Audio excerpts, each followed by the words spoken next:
E aí, pessoal, tudo bem com vocês?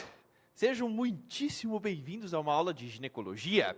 A gente vai falar sobre o assunto transtornos menstruais, que é um assunto que cai muito pra caramba nas provas de concursos médicos.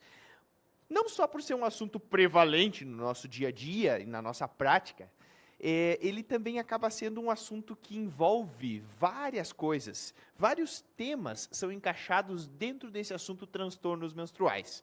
Por isso, é um assunto que realmente acaba caindo muito, sendo muito abordado. Então, galera, eu começo essa aula lembrando que sangramento uterino anormal, que é o nosso primeiro tema, dentro dos transtornos menstruais, a primeira coisa que a gente vai falar é sobre o SUA, que a gente chama de SUA, a sigla, sangramento uterino anormal. Vai cair, cara. Fica atento porque vai cair. Eles adoram perguntar sobre esse assunto, por ser muito comum, muito prevalente, e realmente as coisas mudaram bastante nesses últimos anos sobre sangramento uterino anormal, e essas mudanças, tudo aquilo que é novo, eles costumam perguntar nas questões de prova. Então, fica bem atento. Vamos ligar as turbinas e vamos prestar atenção nisso aqui. Gente, olha só. Quando a gente fala sobre sangramento uterino anormal, existe aquela velha história, né? Poxa, mas tá sangrando demais, o sangramento é excessivo, mas assim, para essa paciente, talvez esse sangramento seja excessivo. Para outra paciente que já está acostumada com outro tipo de padrão menstrual, talvez esse sangramento não seja excessivo. Então, é aquela velha história, né, do absorvente. Tem gente que acaba o dia com o absorvente assim, desse jeito, e ela diz, poxa, mas sempre foi assim, para mim isso é uma coisa que está normal. Assim como tem gente que acaba o dia com o absorvente assim, e diz, puxa vida, eu acho que eu estou com um sangramento muito, muito, muito importante, porque nunca foi assim a minha menstruação. Então, o que seria normal? O que seria considerado como normal? Já que nós, seres humanos, não somos computadores, não somos maquininhas, tem que definir algum padrão de normalidade, certo? Certo. E é isso que a FIGO, que é a Federação Internacional de Ginecologia e Obstetrícia, fez. Na verdade, após anos e anos de reuniões e anos de estudos, finalmente surgiu esse famoso conceito de normalidade. E o conceito de normalidade recai sobre aquela nossa famosa curva de Gauss, que é a curva normal da bioestatística. Lembram disso? Calma, cara, calma, não vou dar aula de bioestatística para você. A gente fala em bioestatística, eu já estou enxergando aí por trás da tela, você torcendo o nariz, o quê? Faz um moro assim, bioestatística. Não, calma, não vou dar bioestatística, só quero lembrar o que é a curva de Gauss, o que é a curva normal. Vem comigo, olha só. A curva de Gauss, na verdade, ela nada mais é do que uma curva da normalidade de todas as mulheres no mundo inteiro. Se a gente for pegar assim, ó, o padrão menstrual de todo mundo, de toda a população feminina do mundo, a gente vai ter, então, uma distribuição normal. A gente vai ter uma média no meio, aí, então, a gente tem essa parte que é considerada normal e essa parte que é considerada normal também. Mas, nas caudas da curva de Gauss, a gente vai ter 5% da população que vai estar aqui e 5% da população que vai estar aqui, totalizando 10%. O que isso significa? Significa que 10% das mulheres vão ser diferentes desse padrão de normalidade. E essas 10% vão ter sangramento uterino anormal. Então, o que eu estou querendo dizer para você? Que 10%, olha só, 10% da população feminina no mundo vai ter em algum momento da sua vida algum tipo de sangramento uterino anormal. Gente, isso é muita coisa. Imagina, se você for pegar a cada 10 mulheres, uma vai ter algum tipo de sangramento uterino anormal que pode ou não pode motivar ela a consultar por causa disso. E é esses 10% que a gente tem que saber quem são e quando que a gente precisa investigar. Então, deixa eu te explicar primeiro o que é normal, o que seria considerado como normal. Gente, olha só. O que é considerado como normal é uma frequência frequência de menstruação de 24 a 38 dias. Anota isso. É de 24 a 38 a variação normal de um ciclo menstrual. Jader, mas eu me lembro que quando a gente estuda fisiologia menstrual, o ciclo padrão ele tem 28 dias, certo? Certo, ele tem 28 dias. A média, se você for pegar a média das mulheres no mundo, é 28 dias. Mas pode ser 28 até 38 ou até 24 para menos. Então, isso é o considerado como normal. Puxa, não gostei. Tem que ficar decorando isso aqui. Como é que eu vou memorizar isso aqui? Ó, pensa assim. Quanto que é a média? Ah, 28, certo. Beleza, 28 é a média. Aí pensa assim, ó, 28, 8, 8. Então, 28, 38. Porque é 28, 8, 8, então 28, 38. Ok, beleza, entendi. Mas e o 4, como é que eu vou memorizar? 4 é a metade de 8, então 24. Então pensa assim, ó, 28 é a média. 8, 8, 38. A metade de 8, quanto que é? 4. 24. Então, gente, é de 24 a 38. Deu? Isso é realmente o que é considerado como normal. Essa é, então, a variação de normalidade da ciclicidade menstrual. Ok? Beleza, Jader, mas o tempo de menstruação, quanto que é? De 4,5 a 8 dias. O que a gente considera como normal é menstruar de 4,5 a 8 dias. Isso é, então, a duração do período da menstruação. E o fluxo? Puxa, o fluxo é aquela velha história, né? Poxa, o fluxo não tem como a gente medir. Por incrível que pareça, já tem gente que conseguiu medir e que se considera como normal entre 5 e 80 ml. Aquela famosa xícara de cafezinho, né? Imagina uma pessoa, então, fazendo esse tipo de mensuração. Mas, enfim, de 5 a 80 ml é o que é considerado como fluxo normal, que a gente consideraria como fluxo normal de todo esse período, né, da menstruação. Fechou? Tranquilo, gente? Beleza. Se você entender o que é normalidade, a gente vai ver, então, o que é anormalidade. Olha que interessante. Se a gente for pegar, então, a frequência dos ciclos menstruais, a ciclicidade menstrual, a gente pode ter uma alteração aí. Qual é que é a primeira alteração? A primeira alteração são os famosos ciclos frequentes. O que seria isso, ciclos frequentes? São aqueles ciclos que são menores de 24 dias. Lembra que o normal é de 24 a 38. Então, se o ciclo é menor de 24 dias, ele vai ser um ciclo muito curtinho. Concordam comigo? Sim. Se ele vai ser curto, com menos de 24 dias, se você for pegar, então, ao longo de uma linha de tempo de 1 ano, essa paciente vai menstruar mais vezes. Então, nós vamos ter menstruações frequentes. Entendido?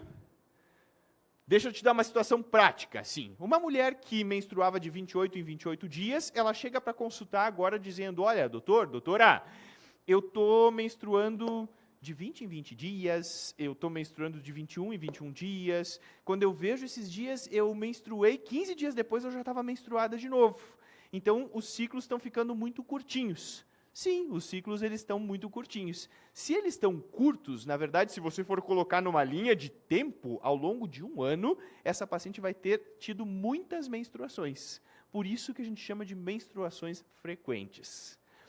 Pela classificação antiga, a gente chamava isso de polimenorreia. Polimenorreia, na verdade, seriam muitas menstruações.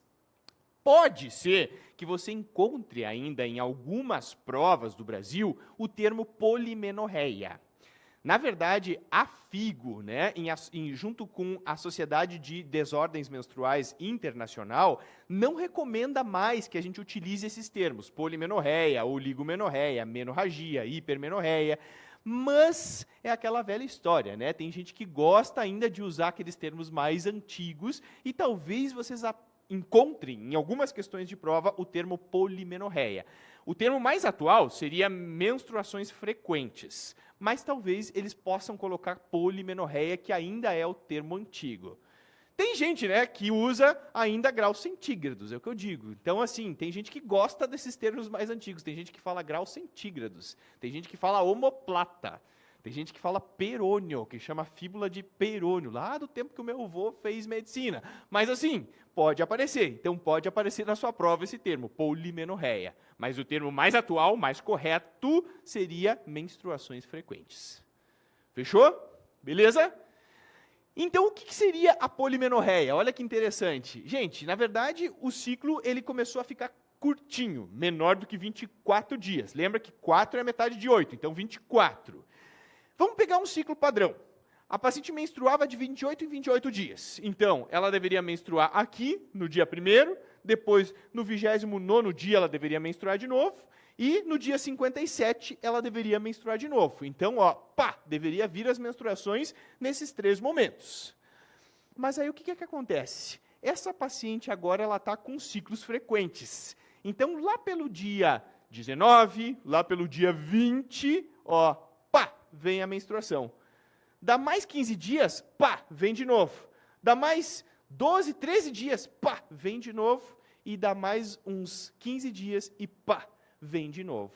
Então, a gente vai ter, numa linha de tempo, ciclos frequentes, menstruações frequentes. Por isso, o termo antigo polimenorreia. Beleza, Jader, eu entendi. Mas o que é que causa isso? Pensa comigo. O que você acha que pode gerar menstruações frequentes? Por que uma mulher teria menstruações frequentes? Poxa, o ciclo dela sempre foi regular, por que agora ela está tendo ciclos mais curtos do que o normal? Pensa comigo. A fase lútea, que é a fase secretora do ciclo menstrual, ela é fixa. Lembra disso? É sempre 14 dias. Ah, Jader, mas pode variar de paciente para paciente. Não pode, cara. Cuidado. A fase lútea, que é a fase secretora, é 14 dias. Ponto final.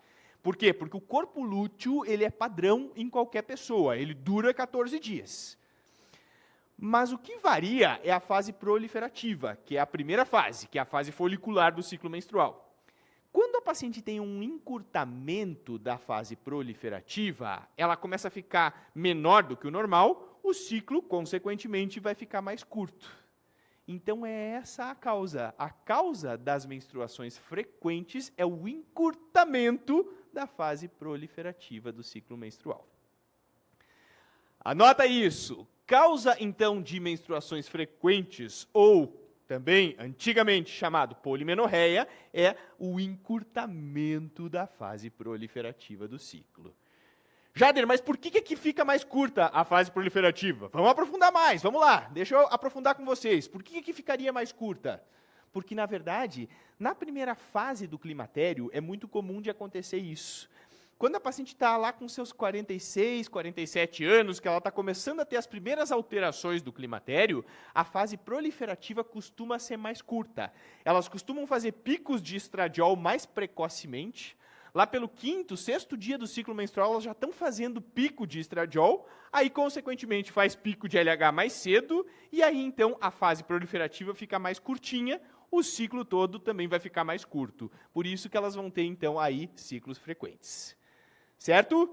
Então, é comum, é fisiológico ela ter menstruações frequentes na primeira fase do climatério.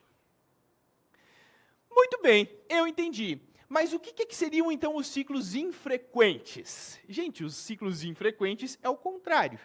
Ciclos infrequentes, menstruações infrequentes, é quando a gente vai ter ciclos muito longos. Puxa, mas ciclos longos, então quer dizer que é acima do normal. Quanto que é o normal mesmo? É 38, lembra? 28, 38. Então, acima de 38 dias, se o ciclo durar mais do que 38 dias, a gente vai ter um ciclo muito longo. Se o ciclo for muito longo, coloca isso numa linha reta, numa linha de tempo. Aqui o ciclo ficou um ciclão, assim, ó, longo. Aí daqui a pouco, de novo, um ciclão bem longo. Ao longo de um ano, ela vai ter tido poucas menstruações. Por isso que a gente chama de menstruações infrequentes. Ciclos maiores de 38 dias. Deixa eu colocar de uma forma bem didática para vocês entenderem. Está aqui a nossa linha de tempo. Digamos que ela tenha ciclo padrão, 28 em 28 dias. Sempre menstruou de 28 em 28 dias. Então, veio no dia 1, depois no dia 29 veio de novo, no dia 57 veio de novo. Quando ela tem menstruações infrequentes, vai passar o dia 29 e nada de vir a menstruação. Dia 30, 31, e aí vai, lá pelo 45º dia do ciclo, vem a menstruação.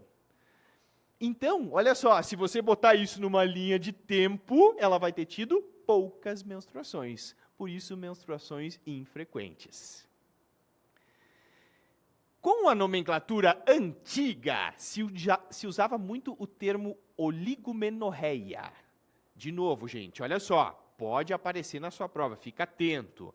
Pode aparecer na sua prova ainda o termo oligomenorreia. Eu até uso, inclusive, esse termo ainda em algumas aulas, porque eu sei que tem muitas instituições que ainda estão abraçadas nesses conceitos antigos e que gostam de ainda cobrar isso. Então, se eles cobrarem oligomenorreia, não está errado. Eles estão se referindo, na verdade, aos ciclos infrequentes, às menstruações infrequentes. Não está errado. Está antigo esse termo, mas não está errado. É que nem falar omoplata, como eu disse para vocês. É antigo, mas não está errado. É que nem falar perônio. É antigo, mas não está errado. Então, se aparecer oligomenorreia, eles estão se referindo às menstruações infrequentes. Mas o que é o mais importante? O mais importante é você saber a causa. Qual é a causa das menstruações infrequentes? Por que um ciclo ficaria longo demais? Gente, isso aqui cai muito em prova. Se a paciente não ovula, por exemplo, a paciente não faz pico de LH, consequentemente ela não ovula. Se ela não ovula, o que vai acontecer? Essa paciente vai ficar eternamente em fase proliferativa. O endométrio vai proliferar, não tem ovulação, aí então a paciente não tem corpo lúteo, portanto ela não tem fase secretora. E esse endométrio segue proliferando, e aí passa lá 38 dias, 40 dias, 50, 60 dias, e aí esse endométrio fica tão espesso, ele fica tão grosso, que aquela extremidade apical do endométrio acaba sofrendo aí um processo de necrose e acaba descamando. Certo? Mas, na verdade, a menstruação ela é uma descamação endometrial que acontece porque ele proliferou demais. Então, qual é a causa das menstruações infrequentes? Gente, isso tem que saber para a prova. A causa sempre é a anovulação. É a falta de ovulação. A paciente que não ovula, ela vai ter, então, um ciclo anovulatório. Consequentemente, esse ciclo vai ser muito longo. Ela vai ficar vários dias aí até vir a menstruação. É muito comum, na verdade, a anovulação em paciente que tem a síndrome dos ovários policísticos. É o que caracteriza a síndrome, são os ciclos anovulatórios. Jader, mas a gente pode ter ciclos anovulatórios por outra causa que não seja o ovário policístico? Claro, a gente tem as causas fisiológicas. Lembra que na puberdade o eixo ainda está imaturo, então a paciente ainda não consegue ovular nas primeiras menstruações. Consequentemente, é muito comum que essas pacientes elas façam ciclos anovulatórios por imaturidade do eixo. E aí eles vão realmente ficar ciclos longos. Ela vai ter menstruações infrequentes. E também é comum na segunda fase do climatério. Na primeira fase, a gente tem ciclos, menstruações frequentes. Na segunda fase, que é quando esgota os folículos, ela já não vai mais conseguir fazer pico de LH e os ciclos vão ficar anovulatórios. Também ela vai ter, então, aí menstruações infrequentes ou oligomenorreia, como queiram aí usar o termo mais antigo. Fechou? Beleza? É isso aí, galera. Vocês estão indo muito bem, estão detonando. Vocês viram que quando a gente entende as coisas, quando a gente consegue deixar as coisas mais palpáveis, realmente não tem mistério. Ah, já não tem A mais. É tranquilo. Olha só como é tranquilo. Alteração de duração e de fluxo. Na verdade, quando a gente fala sobre ciclicidade, a gente vai ter menstruações frequentes e infrequentes. Agora, vamos pegar só o período em que ela fica menstruada, não a ciclicidade. Quando vem a menstruação, que são aqueles famosos dias, né? Já que nós estamos falando de termos antigos, tem gente que ainda fala regra. Eita! Quando vem a regra da paciente. Gente, quando vem, então, a menstruação, que são as famosas regras que se falava antigamente, tempo de sangramento prolongado é o que se considera como maior do que 8 dias. Então, se ela fica mais de 8 dias menstruada, ela tem um tempo de sangramento prolongado. Antigamente se chamava hipermenorreia. A hipermenorreia, na verdade, é o tempo de sangramento prolongado. Olha, doutor, o negócio é o seguinte, eu ficava sempre 4, 5, 6 dias menstruada e agora eu estou ficando 14 dias menstruada. 12 dias menstruada. É mais do que 8. Se é mais do que 8, é um tempo de sangramento prolongado ou antigamente chamado hipermenorreia. E também, a gente, dentro da duração da menstruação, a gente também fala em fluxo. Quando o fluxo menstrual é aumentado, é intenso, a gente considera como maior do que 80 ml.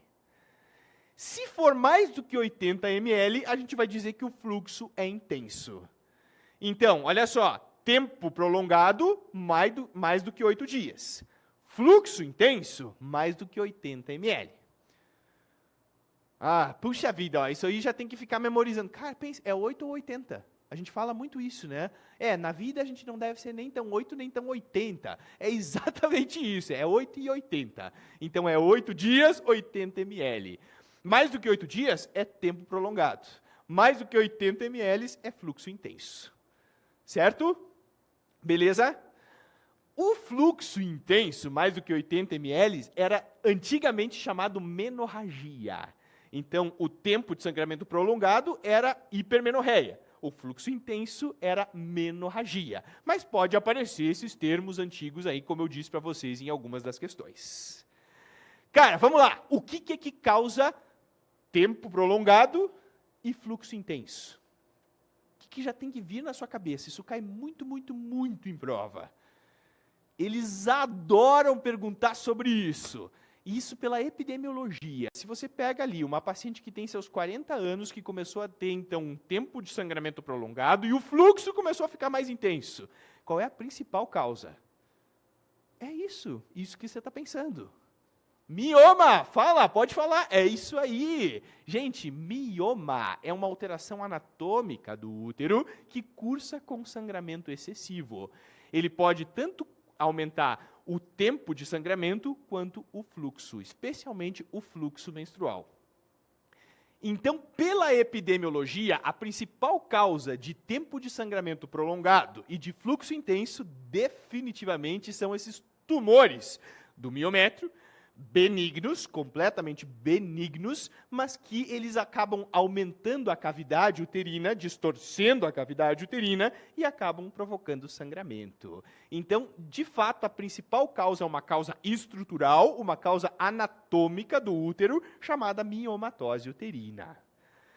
Não esquece, a gente tem 3 tipos de mioma: o submucoso, o intramural e o subseroso. O submucoso é aquele que fica fazendo uma protusão na cavidade endometrial. Esse sangra. O intramural é aquele que está bem no meio da parede, mas ele faz protusão, muitas vezes faz protusão na cavidade endometrial e acaba sangrando. Então, o submucoso e o intramural sangram. Mas o subseroso é aquele que fica fazendo uma protusão na serosa do útero. O subseroso ele não vai fazer um abaulamento na cavidade. Então, lembra que o subseroso não sangra. Os miomas que sangram são os submucosos e os intramurais. Subserosos, cuidado com questão de prova. Os subserosos não sangram. Fechado?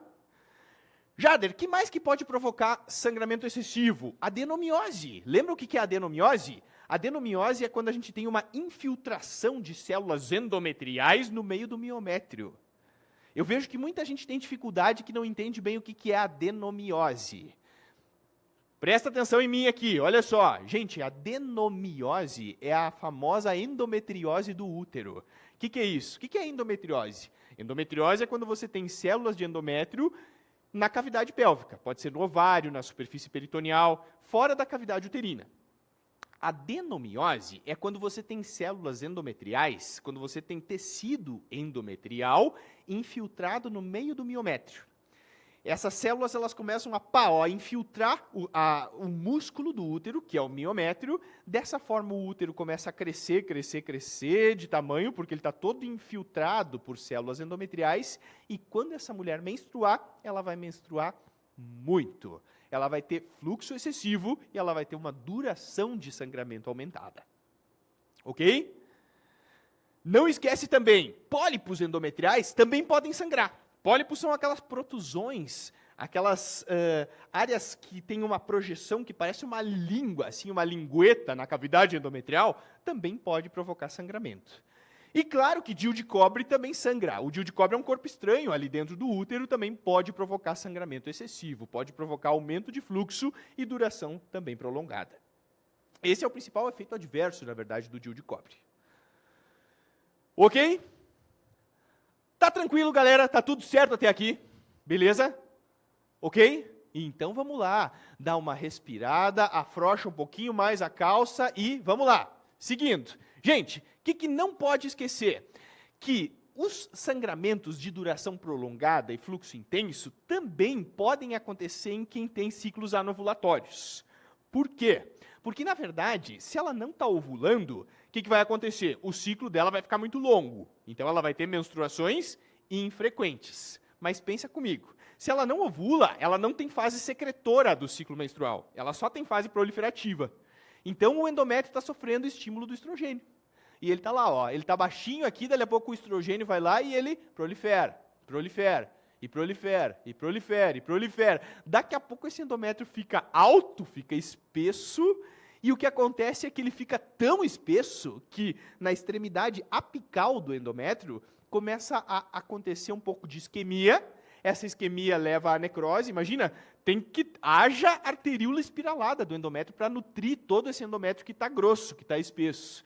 Então, começa a fazer necrose na superfície apical do endométrio e aí ela sangra. Só que quando ela sangrar, tem aquele monte de endométrio para colocar para fora, né? Então ela tem que eliminar tudo aquilo de endométrio que ela produziu. Essa paciente, ela pode ter, então, quando menstruar, ela pode ter uma duração prolongada e um fluxo intenso. Então, a anovulação gera ciclos infrequentes, mas também pode gerar ciclos com menstruações com duração prolongada e com fluxo intenso. Galera, em adolescentes, você tem que também pensar sempre na possibilidade de coagulopatia. E muitas vezes a gente tem alguma discrasia sanguínea que é descoberta depois das primeiras menstruações na adolescência. É muito comum isso. Às vezes a gente tem lá uma menina, jovem, com seus 11 anos, que teve a sua menarca, sangrou um monte quando ela teve a sua menarca, daqui a pouco ela tem de novo uma menstruação e a menstruação tem um fluxo muito intenso, ele é super prolongado e é muito intenso. Então tem que pensar na possibilidade de coagulopatia, tem que pensar em doença de von Willebrand, tem que pensar nessas doenças hematológicas, se você tem ciclos, então, com fluxo intenso, menstruações com fluxo intenso e com duração prolongada, especialmente em adolescentes. 20%, olha só, 20% dos sangramentos excessivos em adolescentes são por causa de coagulopatia. Ok? Ah, Jader, mas e se eu pegar uma mulher mais madura, lá com seus 30 e poucos anos, com seus 40 anos, que começou a ter fluxo intenso? Aí você vai pensar em causas anatômicas, você vai pensar em mioma. Certo? A principal possibilidade é mioma. É muito diferente de adolescente. Adolescente, você vai pensar em anovulação e pode pensar em coagulopatia nos diagnósticos. Agora, mulheres mais maduras com sangramento excessivo, você vai pensar em causa estrutural. Você vai pensar em mioma, você vai pensar em adenomiose ou em pólipo. Mas é muito improvável, para não dizer impossível, você fazer um diagnóstico de uma coagulopatia numa mulher mais madura. Por quê? Porque ela já teve várias menstruações ao longo da vida. É uma questão de lógica. Então, lembra, se for adolescente, você tem que pensar em coagulopatia como uma das possibilidades. Fechado?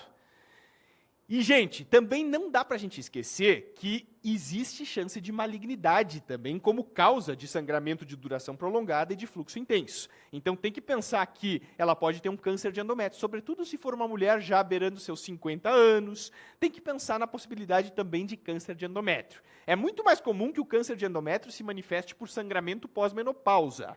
Mas, às vezes, quando a gente tem uma mulher mais jovem, com sangramento excessivo, seus 40 e poucos anos, pode, mais jovem que eu digo no sentido do climatério, né, para a gente pensar na idade do climatério, ela pode também ter uma chance de ter um câncer de endométrio. Tem que ficar atento nessa possibilidade também.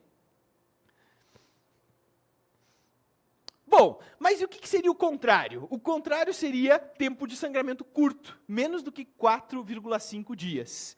Quando ela tem um sangramento com menos de 4,5 dias, é uma duração curta. E o fluxo dessa paciente é leve, menor do que 5 ml. Geralmente, as duas coisas andam juntas, né? É o tempo de sangramento curto e o fluxo leve, menor do que 5 ml. Essa é a antiga hipomenorreia, que a gente chamava de hipomenorreia. Quer dizer que ela vai ter, então, aí uma menstruação com fluxo bem tranquilo, bem pouco, e muitas vezes as pacientes elas até dizem, olha, eu estou até feliz que o meu fluxo está assim, porque realmente não me incomoda. Galera, o que causa duração curta e fluxo leve? O que vocês acham? Ah, não, vocês vão ter que responder. Meninas, o que causa? Usar? Isso, anticoncepcional, isso que você respondeu. Usar pílula. A pílula, na verdade, é estrogênio sintético. A dose de estrogênio, ela prolifera o endométrio de uma forma muito pobre, muito pequena. E o endométrio de quem toma pílula prolifera muito menos do que o endométrio de quem não toma. Então, quando ela menstruar, tem pouco endométrio para ser eliminado. Essa paciente vai menstruar pouco, ela vai ter um fluxo, então, que vai ser um fluxo quase ralo, assim, aquela famosa borra de café. Às vezes, quando é pílula de microdose, de muito baixa dose, ela vai ter só aquela borra de café. Então, esse vai ser o padrão menstrual de quem toma anticoncepcional.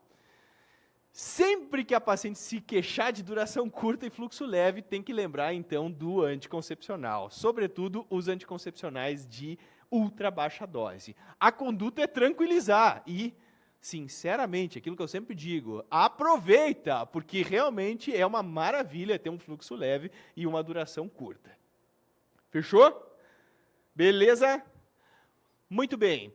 Gente, e o que seria amenorreia? Amenorreia ainda existe esse conceito. Então, dos conceitos antigos, o que ficou? Amenorreia. Amenorreia é a ausência completa de menstruação. Quanto? Por 3 ciclos consecutivos daquela paciente.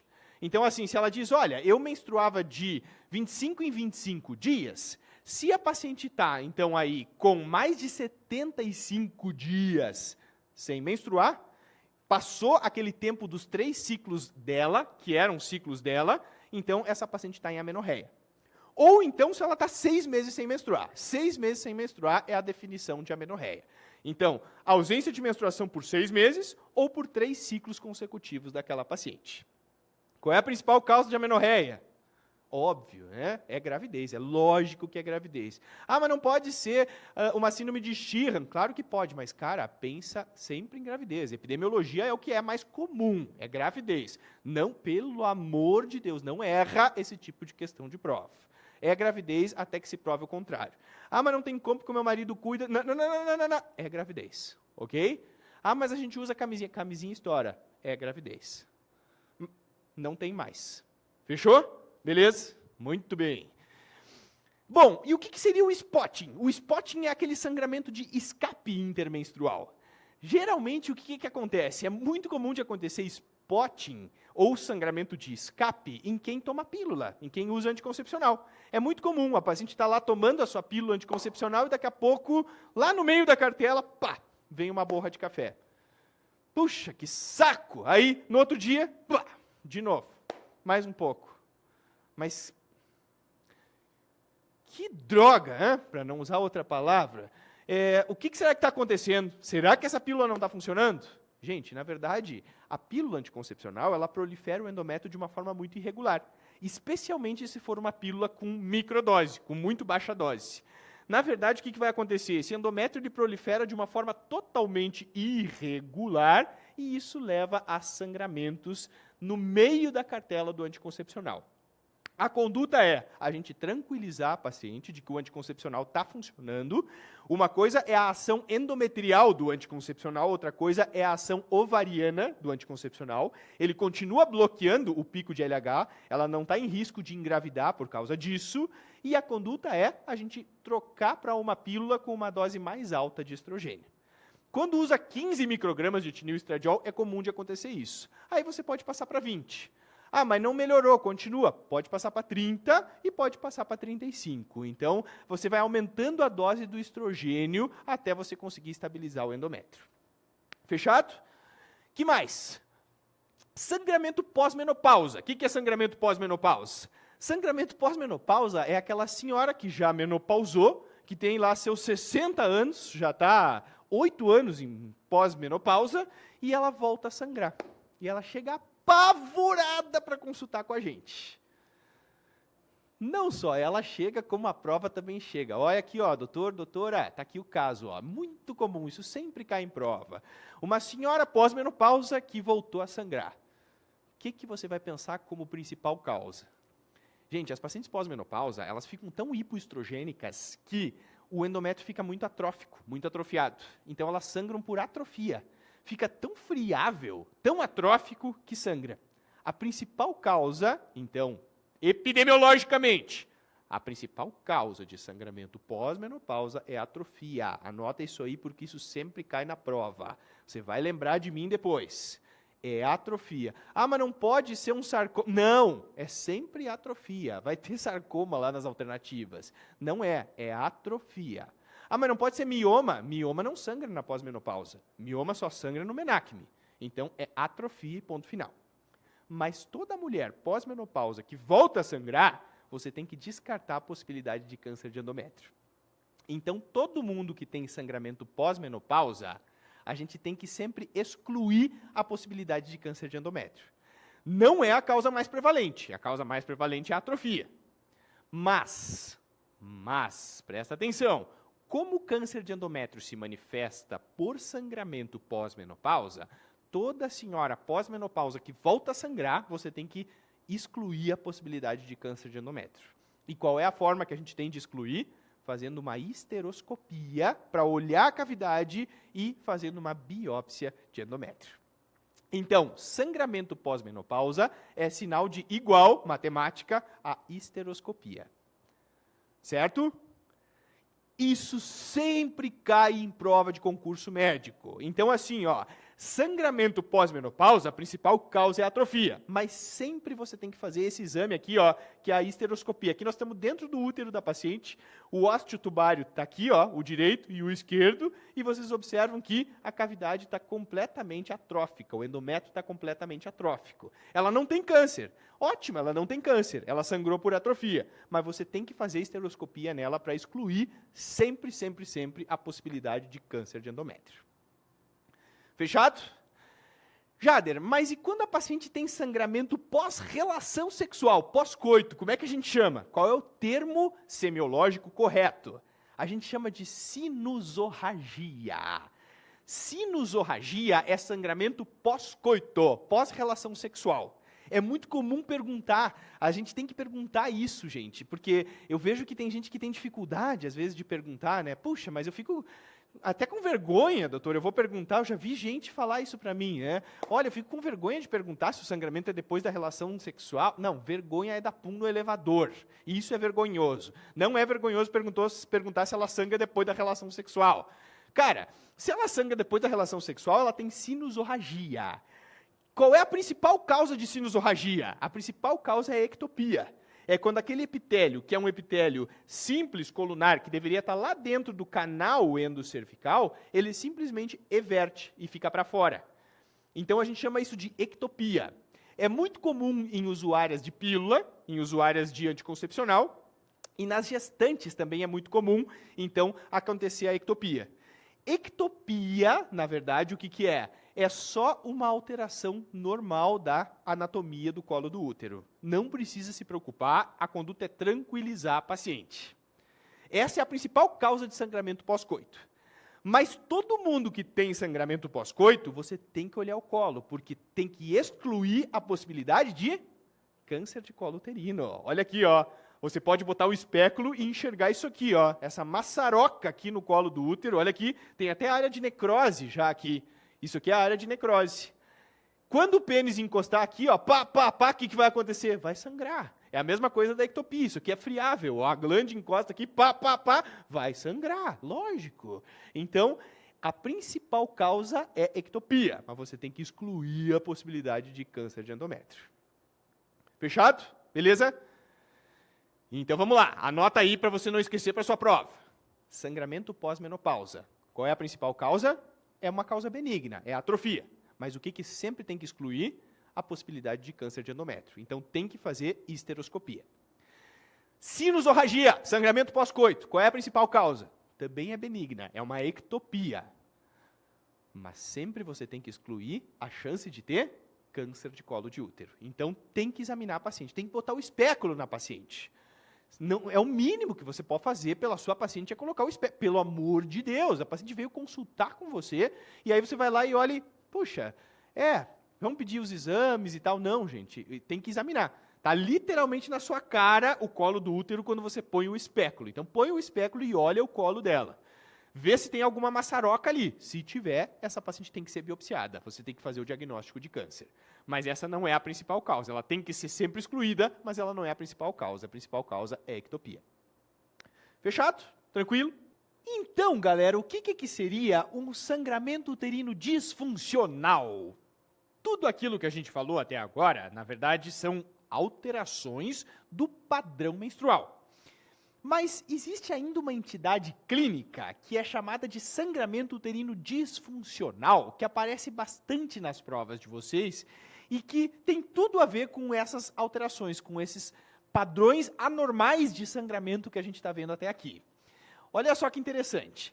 Na verdade, sangramento uterino disfuncional é qualquer tipo de sangramento de natureza hormonal. Isso é sangramento disfuncional. A gente viu que existem aqueles sangramentos estruturais, que é basicamente miomatose uterina, adenomiose, a presença de um DIU lá dentro, um pólipo uterino. Isso são causas anatômicas de sangramento. Existe também aquele sangramento por coagulopatia, que acaba sendo uma causa sistêmica, uma doença sistêmica que está causando o sangramento, mas existe aquele sangramento de causa hormonal. Esse sangramento de causa hormonal vai ser chamado sangramento disfuncional. E a principal causa dos sangramentos disfuncionais, definitivamente, é a anovulação, é a falta de ovulação. É muito comum a paciente ter ciclos anovulatórios ao longo da sua vida, e esses ciclos anovulatórios é a grande causa, é a grande origem dos sangramentos disfuncionais. Nos extremos do menarque, que é basicamente o período próximo da menarca, os primeiros ciclos que são subsequentes à menarca, e também lá no climatério, um pouquinho antes da menopausa, é muito comum nesses dois extremos da vida reprodutiva a gente ter sangramentos disfuncionais. Na puberdade, porque existe imaturidade do eixo. O eixo ainda é muito imaturo, por isso que a paciente sangra em excesso. Ela acaba fazendo ciclos muito longos, então menstruações infrequentes, e quando a menstruação vem, ela vem em excesso, fluxo muito intenso e o tempo muito prolongado. E no climatério, também a gente costuma ter ciclos anovulatórios, na segunda fase do climatério, mas aí porque esgotou os folículos ovarianos, e aí então a paciente vai ter menstruações infrequentes com sangramentos excessivos. E claro que também tem as causas patológicas, que é a SOP, né? A síndrome dos ovários policísticos é a principal causa de anovulação, a principal causa patológica de anovulação. Deixa eu deixar mais didático para vocês isso que eu estou falando. Olha só, quando a gente fala sobre a puberdade, o que acontece? A gente tem menstruações infrequentes. Jader, mas por que isso? Olha só, o eixo dessa menina, dessa adolescente, ele ainda é muito imaturo. Então, ela começa a ter aqueles primeiros pulsos de FSH e de LH que acontecem durante o sono dela, e essa liberação de gonadotrofinas começa a estimular o ovário e faz com que o ovário comece a produzir estrogênio. Só que é uma produção muito débil ainda de estrogênio. Ela não consegue fazer aquele pico bonito de estradiol para poder fazer o pico de LH. Então ela não ovula, cara. Essa paciente vai ser anovulatória. É muito comum os primeiros ciclos menstruais da vida de uma menina que realmente sejam ciclos anovulatórios. Então, se ela não ovula, o ciclo fica longo, certo? Ela vai ter menstruações infrequentes. E quando vem a menstruação, ela vai se apresentar com fluxo intenso. Então, elas têm sangramentos muito importantes, fluxo intenso, tempo de duração prolongada. Muitas vezes é aquela coisa assim, sai da sala de aula, passa na roupa, constrange. Então, realmente é muito comum de acontecer. Além da adolescente ter muito mais cólica, muito mais dismenorreia, ela também pode ter realmente sangramento disfuncional. O que é importante você saber? Olha aqui, vem comigo. É muito importante você saber que tem que tranquilizar. A questão de prova é sempre assim, ó, é a mãe que traz a filha que tem sangramento disfuncional no primeiro ano após a menarca. Gente, tranquiliza que isso é normal. Você pode usar um anti-inflamatório para cólica, você pode tranquilizar ela de que isso é normal. Agora, se ela diz, olha, mas a gente não está achando, não estamos aguentando isso aqui, é ruim, ela tem que sair da aula, então está tendo relevância clínica. Se tem relevância clínica, você pode usar anticoncepcional. Lembra que anticoncepcional não é só o efeito contraceptivo. Você pode usar o anticoncepcional para regularizar, então, as menstruações. Se tem relevância clínica, usa o anticoncepcional. Pode prescrever anticoncepcional. Jader, mas quando é que eu investigo achando que está anormal esse sangramento na adolescência? Depois de 2 anos. Presta bem atenção, porque isso aqui é pergunta de prova. Olha só. Dentro dos primeiros 2 anos após a menarca, é normal que os ciclos sejam longos e que as menstruações tenham um fluxo exacerbado. Que essa paciente realmente tenha fluxo intenso e duração prolongada. Isso é sangramento disfuncional na adolescência e na puberdade. Quando que tem indicação de você investigar? Depois de 2 anos. Depois de 2 anos da menarca, o eixo tem que estar maduro. Então, já fez 2 anos que ela menstruou pela primeira vez, o eixo já tem que estar maduro. Então, a partir daí, se continua tendo sangramento disfuncional, tem que investigar, porque pode ter alguma causa. Pode ser uma coagulopatia, pode ser um ovário policístico, por exemplo, então você tem que investigar. Mas até 2 anos, a conduta é só tranquilizar e usar o anticoncepcional se realmente houver relevância clínica. Ok, Jader, mas e no outro extremo, lá no climatério, o que acontece? No climatério, lembra que a primeira fase, a paciente vai ter menstruações frequentes, os ciclos são mais curtos. E na segunda fase, as menstruações vão ficar infrequentes, porque ela faz ciclos anovulatórios. Na aula de climatério, a gente explica exatamente o mecanismo fisiológico que leva a esses ciclos, essas menstruações frequentes na primeira fase e infrequentes na segunda fase. Aqui não convém, o importante é só realmente nessa aula vocês saberem que existe isso no climatério. Primeira fase, menstruações frequentes, segunda fase, infrequentes, porque ela também faz anovulação.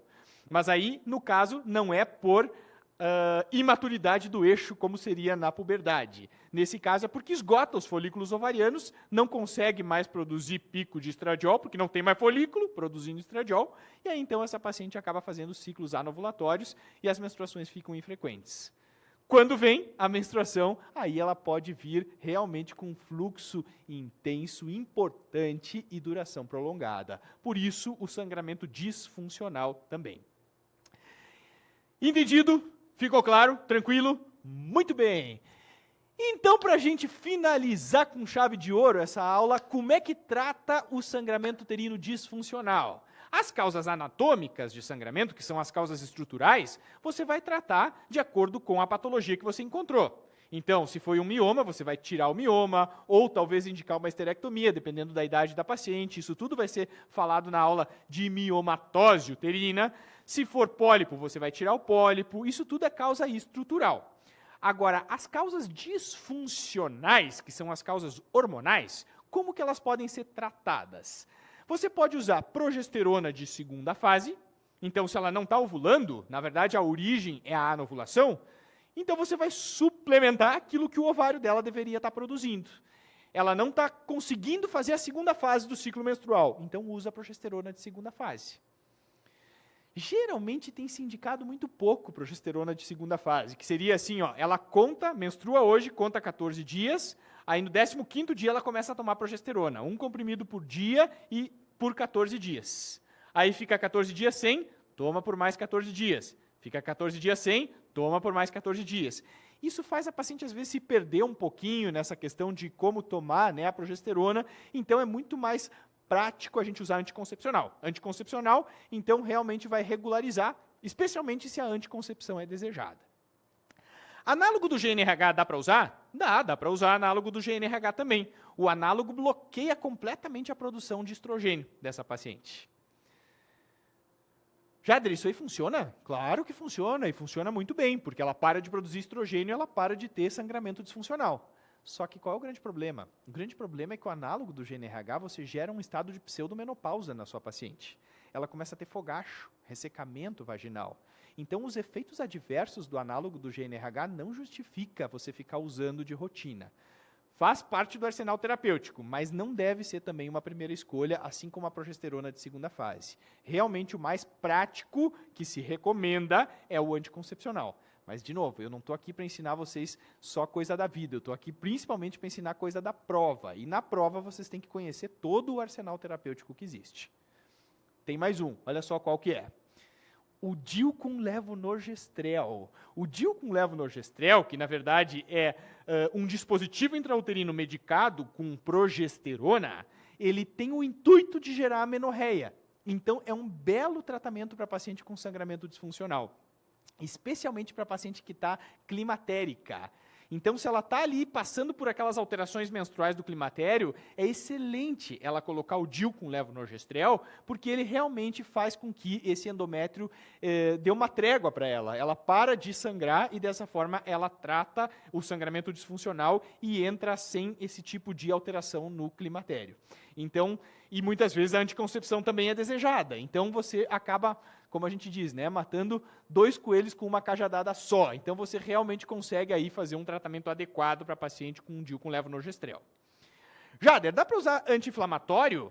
Puxa, mas anti-inflamatório não é para cólica menstrual, não é para dismenorreia? Sim, é para cólica menstrual. Mas olha que interessante. Se sabe que quando a paciente menstrua, o endométrio produz uma quantidade grande de prostaglandina. Se você bloqueia a ciclooxigenase, que é a ação do AINE, né, do anti-inflamatório não esteroide, você está bloqueando a COX. E aí, então, você diminui a produção de prostaglandinas. A prostaglandina, ela também tem um papel no sangramento. Se você diminui a produção de prostaglandina, a paciente também diminui a quantidade de sangramento. Ela não só diminui a cólica, como também diminui o fluxo menstrual. Também é um tratamento para sangramento excessivo. Ok?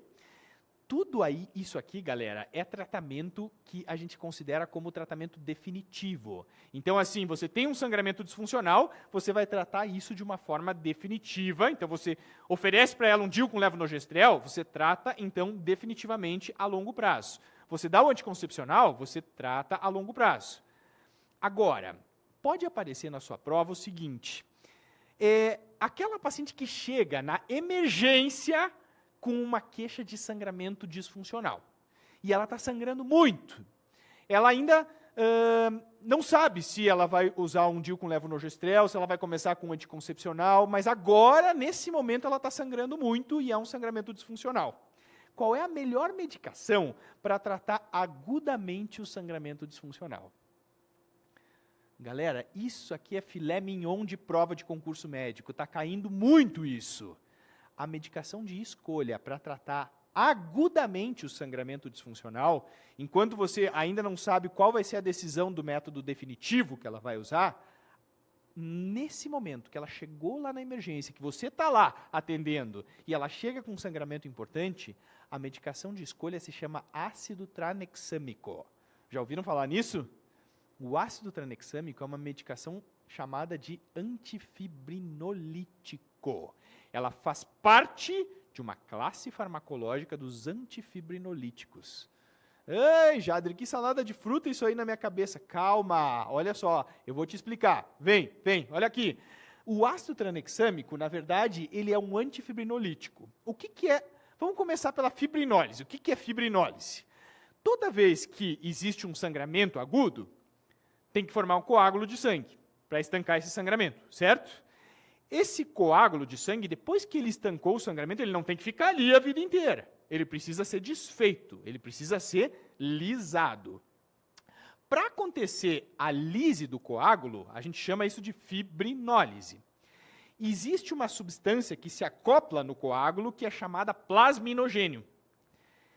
Esse plasminogênio vai se acoplar ali no coágulo e vai ter a ação de uma enzima chamada ativador tecidual do plasminogênio, que faz com que o plasminogênio seja transformado em plasmina. E a plasmina, ela tem a capacidade de lisar o coágulo, de quebrar o coágulo, de fazer a fibrinólise. O ácido tranexâmico é uma medicação que bloqueia o ativador tecidual do plasminogênio. Olha que interessante. Ele consegue bloquear essa enzima. Então, ele retarda a formação da plasmina, que é aquela substância que vai fazer a fibrinólise. Jader, mas e o que acontece então? O que acontece é que o coágulo que se formou, ele fica retido lá dentro do útero por mais tempo. Aquelas áreas de coágulos ficam retidas dentro do útero por mais tempo e faz com que a paciente pare de sangrar. Por isso que o ácido tranexâmico é a melhor medicação para você fazer o controle agudo do sangramento. E isso vai cair na sua prova. Quando vocês forem fazer as questões, vocês vão lembrar disso. Gente, eu vejo que as pessoas não sabem isso. Eu vejo que muita gente não sabe isso e se perde na hora de fazer as questões de prova. Você vai acertar. Você vai marcar ácido tranexâmico, que é a medicação de escolha para o tratamento agudo. Jader, mas como é que prescreve isso? A dose dele é 250 miligramas. Então, você vai prescrever ácido tranexâmico, 250 miligramas. Ela vai tomar 2 comprimidos via oral de 6 em 6 horas até cessar o sangramento. Então, na verdade, a dose, o comprimido é de 250. A dose é 500 miligramas de 6 em 6. Então, ela toma 2 comprimidos de 250 de 6 em 6 horas até cessar o sangramento. Tem um tempo máximo que ela pode usar? 4 dias. Então, ela pode usar por até 4 dias o ácido tranexâmico. Mas e se parou de sangrar já em 24 horas? Tomou um dia e já parou de sangrar? Pode parar de tomar o ácido tranexâmico. É para tomar até cessar o sangramento. Ah, em 2 dias cessou? Pode parar. Mas o máximo que ela pode usar são 4 dias. Ok? Então, enquanto ainda não houve a decisão do que fazer, ou às vezes a gente ainda nem sabe qual é o diagnóstico exato, para você fazer ela parar de sangrar, isso é muito útil para a sua vida, cara, presta atenção. Para fazer ela parar de sangrar ali naquela hora, naquele momento, você dá o ácido tranexâmico. É o que vai cortar o sangramento agudo, de forma aguda. Depois você vai ver, então, qual é a exata etiologia desse sangramento e vai propor para ela um tratamento definitivo, que pode ser um anticoncepcional, uma progesterona de segunda fase. Não adianta nem começar na hora que está com o sangramento agudo, com o anticoncepcional, que é muito difícil que pare, né? Logo ali naquele momento. Você usa o ácido tranexâmico, faz parar, e aí você vai regularizar com anticoncepcional, ou DIU com levonorgestrel, ou outra forma que você indique para ela. Fechado? Não esquece, porque isso é questão de prova. Muito bem! Lembra que eu disse para vocês no início da aula? Galera, sangramento uterino anormal vai cair! E realmente cai muito nas provas que vocês vão prestar. Vocês vão lembrar, quando vocês fizerem essas questões, vocês vão lembrar disso. Esse é o objetivo. A minha grande preocupação é que realmente vocês entendam. Então eu tento transformar tudo isso que às vezes parece ser muito difícil ou que tem muita informação realmente naquilo que realmente precisa saber. E, gente, isso precisa saber, vai aparecer nas provas de vocês. Se houver dúvidas, por favor, entrem em contato comigo. Como eu sempre disse, eu me preocupo muito que realmente vocês tenham entendido. Então, se houver dúvidas, por favor, me comunique. Ok? Um abraço para todos vocês.